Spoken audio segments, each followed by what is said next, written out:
since the beginning, yung pahayag ni Pangulong Marcos na hindi siya pabor na isulong ng mababang kapulungan itong, 'di ba, itong paghain ng impeachment complaint, pagsulong dito. In fact, ito nga parang ito na yung shortcut, 'di ba? Yung third mode na hindi na dumaan sa Committee on Rules, Committee on Justice for Form and Substance, susuriin. Ito talagang diretso na, hindi ba? So, itong nangyaring ito, looking back in hindsight, na tinuloy pa rin ng mababang kapulungan yung impeachment kay VP Sara. Ano po ang at ngayon, with the poor showing of the administration senatorial slate, ano po ang naging reaksyon ng ating Pangulo? Una, siyempre, mas gusto po sana ng Pangulo na lahat ng kasama sa alyansa ay magkaroon ng pagkakataong maging senador para makasama sa kanyang mga programa. At kumbaga, kung pare-pareho sila ng mga adhikain, hindi masyado mahihirapan magsulong ng mga batas na para sana sa taong bayan. Pero umaasa pa rin naman ang Pangulo kahit yung ibang mga miyembro ng alyansa ay hindi nakasama at hindi pinalad, umaasa ang Pangulo na magkakaroon pa rin ng pagkakaisa ang bawat liderato, lahat ng mga nahalal. Ito naman para sa taong bayan, hindi para manira or ibaba ang sino mang leader. Yun lang. Siguro kung ano man po ang nangyari ngayon, sabi nga ng Pangulo, tuloy-tuloy dapat ang pagtatrabaho. Oo. So, Yuse Claire, ito nga, no, yung kinalabasan, 552 nga, sabi nga namin, no, 5 sa Alyansa, 5 sa PDP, tapos nakapasok rin po si Kiko at saka si Bam. Kayo po, narinig ko rin po yung mga pahayag ninyo, sabi nyo po yung iba ang isang oppositionist, iba yung isang obstructionist. Sinong kinikilala ngayon po ng administrasyon ng mga opposition, yung tunay na opposition, sino nakikita nyo po magiging obstructionist po? And what's the difference between the two? Sa ngayon po, wala po tayong sasabihin kung sino man yung magiging obstructionist. Depende po yan sa kanila magiging galaw sa mga susunod na mga araw. Maliwanag naman po ang sinabi natin na kapag ka-oposisyon, yan po ay welcome kasi kinakailangan po yan sa isang democratic country. Sa isang demokrasya para po madinig naman din po ng pamahalaan kung ano yung maaaring maging hiling or maaaring reklamo na mayroong basihan. Iba naman po kasi yung obstructionist. Ang obstructionist wala pong ginawa kundi manira lang na manira kahit may mga ginagawa na po ang Pangulo o ang pamahalaan, ibabagsak lamang po. Ang purpose is to destabilize. So mahirap po maging obstructionist. Ang opposition po ay welcome na welcome dito sa ating bansa. Sino kinikilala nyo pong magiging tunay na oppositionist?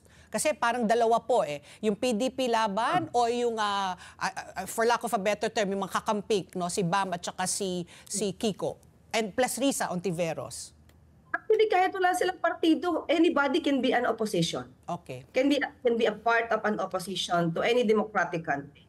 Kahit sino po yan. Kung meron silang hinaing, pwede yan sabihin nila, ito ay mali sa ginagawa ng gobyerno. Tanggap po yan. Wala po tayong kikilalaning kulay. Kahit sino po yan. Basta po lihitimo lang ang kanilang hinaing at ang kanilang mga suggestion na maaaring hindi ayon sa pamahalaan. Yan po ay masasabi natin opposition pero lihitimo.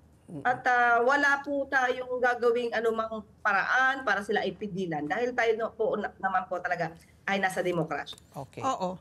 Ang pag-appreciate ko dun sa iba pang statements ni Toby Tiangco taken in the context of yung merong ngayon parang may usapan na maaring siya yung pumalit kay Martin Romualdez bilang Speaker of the House.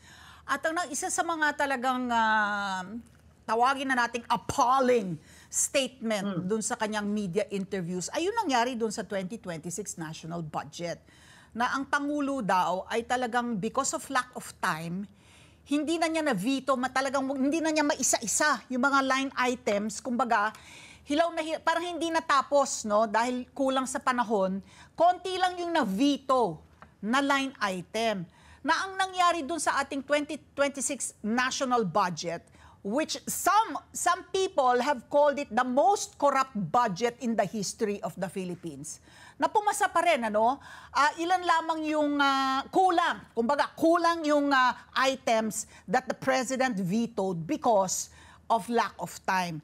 Na itong budget natin, ginawang leverage para mapapirma sa impeachment complaint laban kay VP Sara na conditional release ng mga pondo ng mga distrito ng ating mga representantes na kung hindi ka pipirma dito, hindi mo makukuha yung iyong pondo para sa iyong distrito.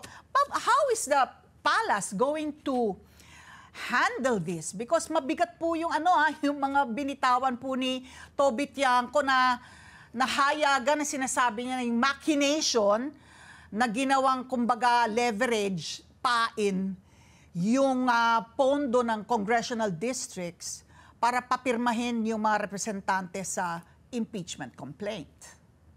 Sa ngayon po, Miss Ali, ay hindi po natin pa nakakausap ang Pangulo patungkol dyan. Hindi ko rin po alam kung ito po ay nasabi mismo ni Congressman Toby sa Pangulo. Pero sa ngayon po ay hindi po yan iniisip ng ating Pangulo dahil nga sabi natin, trabaho lang. Kung ito po ay another issue, pagka po nagkaroon tayo ng pagkakataon, alamin po natin dahil yan po naman ay naging trabaho sa House at wala pong kinalaman ng Pangulo kung ano man po ang nangyayari sa House.